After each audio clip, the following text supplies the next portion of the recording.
일자리, 소득 주도 성장을 통해 중소기업 중심 경제구조로 전환을 꾀하고 있는 대한민국.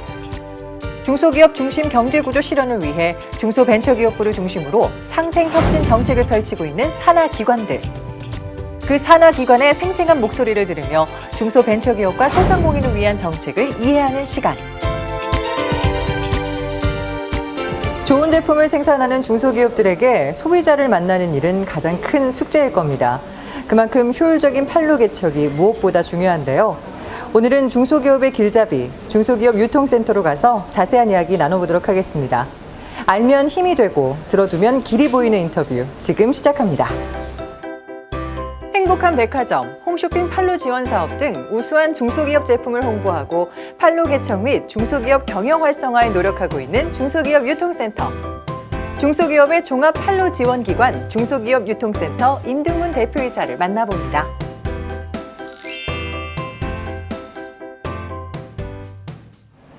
상생으로 혁신, 중소벤처기업의 미래를 말하다. 자, 오늘은 중소기업 유통센터 임등문 사장과 이야기 나누도록 하겠습니다. 안녕하십니까? 네, 반갑습니다. 예, 반갑습니다. 인상이 참 좋으시네요. 예, 고맙습니다. 먼저 귀한 시간 내주셔서 대단히 감사합니다. 자, 이 중소기업 유통센터가 설립된 지 20년이 넘었더군요. 네. 굉장히 역사도 긴데 우리 시청자 여러분께 이곳이 어떤 일을 하는 곳인지 소개 좀 부탁드립니다. 네. 저희 중소기업 유통센터는 중소기업 판로 지원을 위해서 1995년도에 설립이 되었습니다. 주로 하는 업무가 우수한 상품을 개발하고도 판로가 없어서 애를 겪는 중소기업에게 판매 기회를 제공하고 또 마케팅 역량도 키워주고 또 특히 그 창업 초기 기업한테는 자기가 개발한 제품, 생산한 제품을 테스트할 수 있는 어떤 기회를 제공하는 그런 일들을 주로 하고 있습니다. 네, 어떻게 보면 물건이 좋은데도 불구하고 알리지 못하고 또 어디다가 팔지 못하는 그런 중소기업을 위해서 그렇습니다. 일하고 계시는 거군요. 사실 이게 어떻게 보면 흐름에 따라 변화를 하고 있는 건데 예전에는 그냥 백화점만 가면은 이 물건들을 다 살 수 있었는데 요즘은 굉장히 이게 많아졌죠? 뭐 90년대만 해도 이제 채널이라는 게 백화점밖에 없었습니다. 예. 특히 이제 백화점 같은 경우 중소기업이 입점하기도 어렵고 또 입점해도 그 수수료가 높아서 굉장히 부담이 좀 됐었거든요. 이제 그런 문제를 해결하기 위해서 서울시 목동에 이제 행복한 백화점을 오픈하게 되었고 지금까지 쭉 지원을 해오고 있습니다. 네, 뭐 자세한 이야기는 잠시 후에 나눠보도록 하고요. 자, 사실 그 임등문 사장께서는 30년이 벌써 넘으셨죠. 중진공에 입사한 이후로 계속해서 이 중소기업을 지원하는 사업을 하고 계신단 그렇습니다. 말이에요. 네. 그야말로 중소기업 전문가라고 해도 과언이 아닐 텐데요. 그 전문가 시선에서 바라보는 그 지금 중소기업들이 처한 어려움이랄까, 또 어떻게 파해해 나가면 좋을까, 이런 것들이 좀 남다르실 것 같은데요. 네. 이제 중소기업 현장을 이게 다니다 보면 그 많은 기업들이 이제 그 어려움을 겪고 있는데 그 어려움이라는 게 크게 한 4가지로 분류가 됩니다. 뭐 자금 애로, 뭐 또 기술 문제, 그다음에 인력난, 그리고 이제 마지막으로 이제 판로 문제가 이제 가장 큰 애로로 분류가 되는데 예를 들어서 이제 자금 애로 같은 경우 창업 단계부터 자금이 많이 부족하게 됩니다. 왜냐하면 공장도 마련해야 되고 뭐 기계시설 투자도 해야 되고 또 공장을 가동하려면 이제 운영 자금도 필요하고 근데 그런 자금을 다 갖고 시작하는 기업은 거의 없거든요. 그래서 창업 단계부터 자금 애로를 겪고 중소기업이 그런 이제 뭐 자금 조달해서 기술 개발해서 사람 뽑아서 이제 제품을 생산하면 결국은 팔아야 회사가 생존할 수가 있습니다. 네. 근데 파는 문제는 더더욱 어렵습니다, 이게. 다른 건 지원 제도도 많고 정책도 많은데 판로 쪽은 좀 적은 편이에요. 예산도 좀 적고. 그래서 판로 애로를 많이 겪는데 특히 이제 소비재 생산 기업 같은 경우 되게 이제 판로 채널의 거의 한 70% 이상을 대형 유통망이 다 과점을 하고 있습니다. 네. 근데 이런 중소기업이 그런 대형 유통망에 진입하는 게 굉장히 어려워요. 또 중소기업 같은 경우는 마케팅 전문 인력도 부족합니다. 네. 그래서 이런 그 기업들이 마케팅 역량도 갖추고 또 그런 대형 유통망에 진입할 수 있을 때까지는 좀 전폭적으로 지원하는 게 맞다고 생각이 듭니다. 네. 그러니까 중소기업이 장사 잘 될 수 있도록 그렇죠. 그렇죠. 예, 그렇죠. 예, 맞습니다. 자, 그래요. 그러면은 어떻게 보면 이 중소기업 유통센터는 그 장사 잘 되게끔, 많이 팔게끔, 네, 이익을 많이 남기게끔 이렇게 역점을 두고 지원 사업을 펼치시겠네요. 예. 뭐 여러 가지 사업들 좀 하고 있습니다. 그러면 그 여러 가지 사업들 중에서 하나하나 조금 설명해 주실까요? 현재 이제 행복한 백화점에 지금 대략 한 2,600개 업체가 지금 입점되어 있는데요. 네. 이제 이런 기업들에게 이제 판매 기회를 제공하는 거죠. 근데 잘 아시다시피 최근 들어서 이제 오프라인 매장은 이제 온라인이 많이 밀리고 있어요. 네. 특히 요즘 모바일까지 이제 그렇죠. 뭐 쇼핑까지 이제 넘어간 추세라서 저희도 이제 행복한 백화점을 시대 흐름에 맞게 좀 바꿔보려고 합니다. 그래서 혁신형 제품이나 생활용품 전문 매장으로 좀 변신을 해서 좀 온라인, 오프라인에 진출할 수 있는 그런 교두보로 좀 활용할 생각이고요. 네. 그다음에 제가 이제 하고 있는 사업 중에 이제 또 한 가지가 홈쇼핑 네, 홈쇼핑. 사업이 있습니다. 예. 이제 7개 그 라이브 홈쇼핑하고 그다음에 10개 그 디지털 홈쇼핑, 이제 티커머스라고 하는데요. 네. 거기에 저희가 이제 우수한 그 제품들 발굴해가지고 그 런칭을 대행하는 그런 사업을 하고 있거든요. 근데 요거 같은 경우는 저희가 이제 중점을 두는 게 그 창업 초기 기업들을 많이 발굴해서 우수한 기업들이 그런 이제 홈쇼핑이나 티커머스에 이제 진출할 수 있도록 도와주는 그 사업을 좀 역점적으로 추진하고 있고요. 그리고 이제 세 번째가 이제 그 창업 초기 기업이나 이제 새로운 어떤 혁신 제품을 개발했을 때 그걸 테스트할 수 있는 시장이 없습니다. 그래서 그런 이제 그 시장 검증 차원에서 저희가 이제 면세점 또 그다음에 교통 거점, 대형 유통망 이런 데 샵인샵 형태로 한 12개의 매장을 운영하고 있거든요. 그래서 네. 이제 특히 창업 기업한테는 굉장히 소중한 기회가 되죠. 그럼요, 예, 그럼요. 예. 그리고 이제 마케팅 역량이 이제 부족한 기업들을 지원하기 위해서 뭐 시장 조사라든가 뭐 상품 뭐 전략 수립이라든가 홍보 이런 지원을 좀 해주고 있고요. 특히 또 한 가지 사업이 이제 중소기업이 자체 AS망을 갖고 있기가 굉장히 어렵습니다. 그래서 네. 그런 기업들을 좀 모아가지고 저희 이제 AS 콜센터를 운영하고 있습니다. 이런 다양한 사업을 추진하고 있습니다. 그렇네요. 어떻게 보면 중소기업이기 때문에 갖지 못할 어떻게 보면 큰 것들을 그렇죠. 예. 여기서 지원을 해 주시는 거고 또 말씀해 주신 그 홈쇼핑은 정말 저도 채널을 돌리다 보면 너무 좋은 제품들이 많아서 계속 맞습니다. 구입을 하게 되더라고요. 네, 그만큼 좀 좋은 제품이 잘 팔릴 수 있도록 신경을 쓰고 계신다. 네. 중소기업 유통센터 정말 굵직굵직한 사업들, 기분 좋은 사업들 참 많이 하고 계신데 요즘 어떻게 보면은 좀 이상한 질문일 수 있는데요. 중소기업에게만 혹시 이런 혜택이 있는 게 아닌가라는 예, 좀 예. 걱정도 있어요. 우리 소상공인들을 위한 지원 혜택들은 없나요? 소상공인도 당연히 지원이 되죠. 예. 실제로 작년도에 저희 아임스타즈에 등록된 그 신규 업체를 보면 한 60%가 소상공인입니다. 아임스타즈, 예, 그 예, 설명을 예. 좀 해주셔야 될 것 같아요. 예, 아임스타즈는 뭐냐면 우수한 상품을 그 발굴해서 DB화한 다음에 그거를 대형 유통망에 네. MD들에게 연결해주는 역할을 하는 그런 플랫폼입니다. 그래서 뭐 홈쇼핑이라든가 대형 유통망의 MD들이 저희 아임스타즈에 와가지고 우수한 상품을 서칭을 합니다. 네. 해서 이제 그 발굴해서 자기 뭐 홈쇼핑을 하거나 뭐 대형 유통망에 이제 뭐 입점하는 그런 걸 도와주는 그 시스템인데 여기에 작년에 이제 아까 말씀드린 대로 신규 업체 한 60%가 소상공인이었습니다. 그런데 소상공인이 그 홈쇼핑으로 들어가기에는 어떻게 보면 좀 대량의 물건을 팔아야 되니까 이런 것들 조금 어렵지 않나요? 이제 라이브 홈쇼핑 같은 경우는 지금 말씀하신 대로 이제 뭐 단위가 좀 크죠. 크죠. 그래서 소상공인이 감당하기 좀 어려운데 대신에 이제 디지털 홈쇼핑, 그 티컴 같은 경우는 그 초기 기업이나 소기업이 활용해도 큰 무리가 없는 그런 규모로 운영이 되고 있거든요. 그래서 아마 단계로 생각하면 된다. 홈쇼핑, 라이브 홈쇼핑 가기 전에 디지털 홈쇼핑에서 한번 시장 검증을 하고 그걸 성공하면 캐파를 늘려서 라이브로 가는 네. 그렇게 이제 디인돌로 생각하시면 됩니다.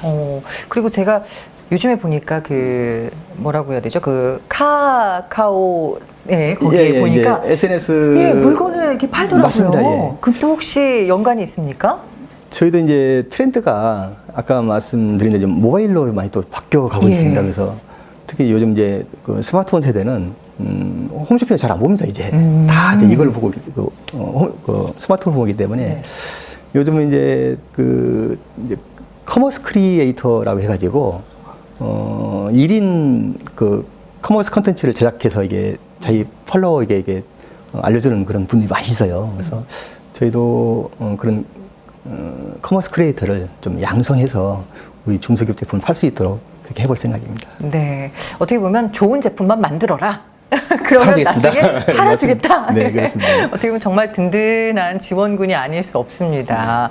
자, 제가 생각한 것보다 정말 많은 지원 사업들이 있고 이미 행해져 오고 있는데 그럼 그간의 실적은 어떤지 또 궁금한데요?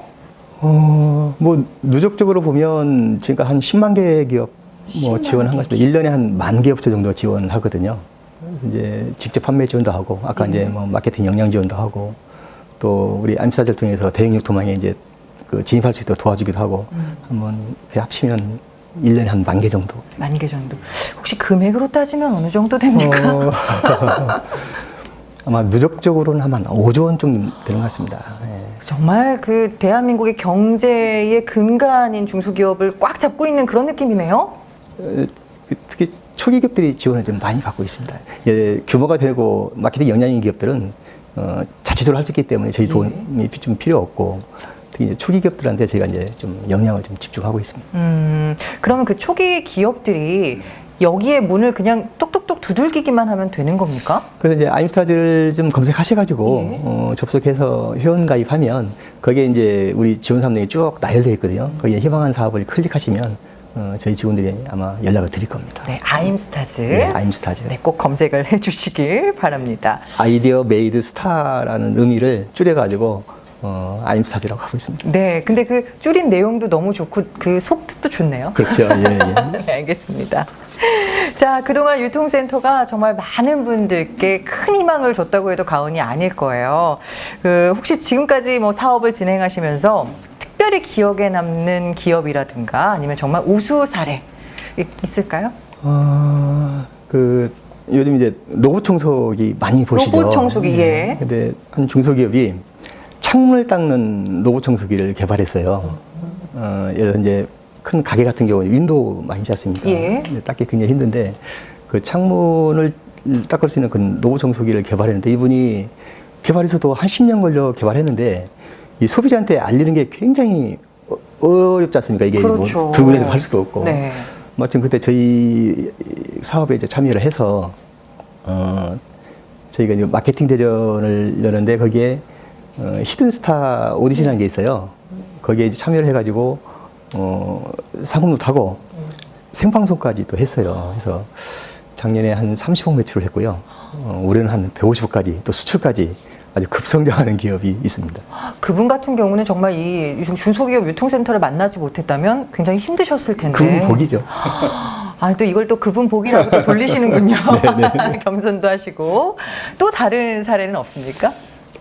또 한 사례 같은 경우는 좀 여름이잖아요. 여름이죠. 이게 선풍기를 많이 쓰는데 네. 거기에 팬 포무라고 해서 이게 부착을 하면 이게 그 바람 흐름이 한 15m까지 직진하는 그런 걸 개발하신 분이 있어요. 네. 이분도 마찬가지로 개발을 했는데 이제 팔로를 못 찾다가 저희를 만나서 홈쇼핑 방송까지 했습니다. 그래서 네. 작년에 매출이 많이 하여튼 올렸던 그런 기업이 있습니다. 네, 저희가 들으면서도 좀 뿌듯하네요. 그렇습니다. 예. 근데 그 제품들을 혹시 그럼 그 심사 같은 것도 하실 거 아니에요? 대부분 이제 그런 그 히든스타 오디션 같은 경우는 상당히 높은 경쟁률을 뚫고 그러니까요. 올라온 기업들이고요. 예. 뭐 기술력도 있어야 되고 상품성도 있어야 되고 특히 그 평가를 그 유통망의 그 대형 유통망에 MD들이 주로 참여해서 이제 그 심사를 하거든요. 네. 발굴되면 저희가 방송을 해야 되기 때문에 팔아야 되니까. 그렇죠. 예. 네. 그래서 그런 과정을 거쳐서 이제 선정된 그런 기업들입니다. 지금 말씀해 주신 것처럼 어떻게 보면 본인들의 실적과도 연관이 되기 때문에 뭐 어디 뭐 일부에서 말하는 이런 게 뭐 좋은 제품이냐 아니냐 이런 그 의심 자체는 안 해도 되겠네요. 그렇습니다. 그 MD 같은 경우는 아주 전문 분야이기 그렇죠. 때문에 어떤 상품성이나 또 가격, 품질 이런 것들 종합적으로 고려해서 선정하기 때문에 믿고 사도 됩니다. 네. 그러면은 그런 제품의 그런 시도, 진출을 꿈꾸고 있는 우리 중소기업이나 소상공인 여러분께 어떤 점을 좀 잘 만들면 이렇게 저희가 팔로 도와드리겠습니다. 한 말씀 해주실까요? 뭐 요즘은 이제 특히 창업 기업 같은 경우 이제 아이디어 제품이 참 많거든요. 아이디어, 네. 아이디어 좀 많은데 좋은 아이디어라 하더라도 이게 때가 또 맞지 않으면 안 됩니다, 이게. 그래서 적절한 때에 저희를 찾아주시면 저희가 상품 기획도 해드리고 네. 전략도 세워드리고 홍보도 해드리겠습니다. 네, 저도 나중에 꼭 창업을 하게 되면 이쪽을 먼저 그러시죠. 하게 되겠네요. 알겠습니다. 자, 이렇게 또 즐겁게 대화를 하다 보니까 이제 마지막 질문이 남았는데요. 앞으로 중소기업 유통센터가 추진하는 방향, 나아가야 할 방향, 계획 좀 알려주시면 좋을 것 같아요.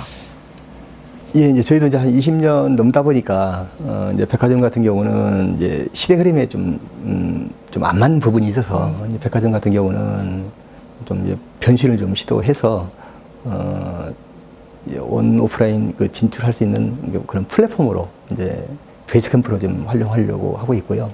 저희가 이제 중점을 두고 있는 분야는 온라인 쪽 사업을 좀 더 확대해서, 하여튼 가급적이면 많은 중소기업에게 판매 기회를 제공할 수 있는 그런 판매 채널을 좀 다변화하려고 하고 있습니다. 그래서 올해 이제 예를 들어서 동반 성장몰이라 해가지고 네. 요즘 이제 대기업들이 중소기업과의 동반 성장을 굉장히 중요시하는데 거기에 착안해서 제가 이제 만든 몰이 동반 성장몰이 있습니다. 그래서 대기업에 근무하는 분들이 그 몰에서 제품을 사주면 우리 중소기업이 좋아지는 거 아닙니까? 그렇죠. 이제 그런 동반 성장몰을 올해 이제 처음 이제 오픈을 했고, 요거를 이제 많은 대기업, 그 다음에 이제 공공기관까지 좀 확대를 해보려고 하고 있고요. 그 다음에 아까 말씀드린 그 미디어 커머스 쪽에 좀 더 지금 이제 초기이기 때문에 아주 활성화는 안 돼 있습니다. 이제 요즘 어떤 새로운 세대의 그런 어떤 소비 트렌드를 보면 모바일이 대세라서 그런 쪽에 좀 역점을 두고 좀 추진을 하려고 하고 있습니다. 알겠습니다. 그 앞으로도 중소기업 팔로 하면 중소기업 유통센터가 탁 떠오를 수 있도록 더 열심히 뛰어주시길 부탁드리겠습니다. 고맙습니다. 네, 지금까지 중소기업 유통센터 임등문 사장과 이야기 나눴습니다. 오늘 말씀 고맙습니다. 네, 감사합니다.